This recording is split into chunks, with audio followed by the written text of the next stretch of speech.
Magandang hapon mga ka-happy hour. Narito ang mga balita para sa MBC TV Network News Update 4 PM edition. Lalaki patay matapos barilin ng nakaaway sa parking space sa Antipolo City. Sa ulat ng Antipolo Police, dead on the spot ang biktima dahil sa tama ng bala sa iba't ibang bahagi ng kanyang katawan. Nakatakas naman ang suspect na si alias Totoy matapos ang krimen sa Barangay Kupang. Ayon sa pulisya, sinita ng sospek ang biktima, matapos itong pumarada sa isang lugar na naging dahilan ng kanilang pagtatalo. Sa halip na pahabain ang sagutan, tumalikod na lang ang biktima at umalis pero sinundan siya ng sospek at ng kasama nito at hinamon pa ng suntukan. Kumasa naman sa suntukan ng biktima at nanalo pero pinagbabaril siya ng sospek na naging dahilan ng kanyang pagkamatay. Narito naman ang 5 pangunahing balita ngayong Lunes, August 26, National Heroes Day.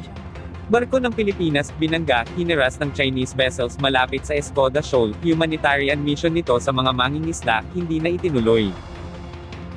PNP-PRO 11, iginiit na legal ang pagsisilbi ng arrest warrant versus Apollo Quiboloy. Ilang miyembro ng Kingdom of Jesus Christ, nagdrama lang umano sa pagkahimatay. COMELEC nagpaalala, Register Anywhere program hanggang August 31 na lang.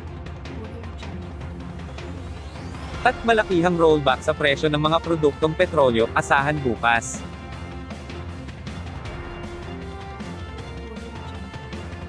At yan ang mga balita para sa MBC TV Network News Update 4 PM edition.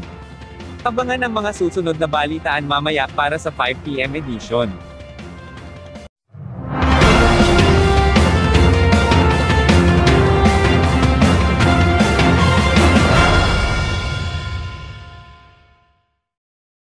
Mga ka-happy hour, kung gusto mong manood ang mga balita sa MBC TV Network News Update, mag-subscribe sa aming YouTube channel, i-like ang aming Facebook page, at i-follow sa aming TikTok account.